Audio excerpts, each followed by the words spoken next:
Hello guys, আমি দেখলাম কি নতুন অনেক কিছু ভিডিও এসছে যেগুলোতে বলা হচ্ছে যে অনেক রকম সেটিং আছে যেগুলো করলে তারপরে তোমাদের ইমপ্রুভ হবে, তোমাদের এই জন্য তোমাদের ভিডিও ভাইরাল হচ্ছে না, অনেক কিছু শুনেছি। তো এরকম কিছু না, যদি প্রফেশনাল ড্যাশবোর্ড তুমি তৈরি করে থাকো, প্রফেশনাল আইডি যদি তোমার হয়ে গিয়ে থাকে, তাহলে আর কোনো কিছুই সেটিং করতে হবে না, কেননা অলরেডি তোমার সেট হয়ে আছে।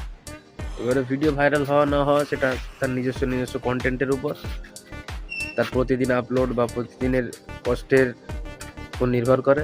তাছাড়া আর কোনো সেটিং নেই, যেটা আমি আমার বুদ্ধিমত্তায় বুঝেছি। কেননা অনেক বড় বড় ক্রিয়েটার তারা নিজেরাই এইসব ভুল রাস্তা দেখাচ্ছে।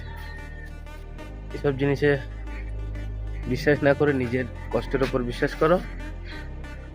বাস, ভালো থাকবেন।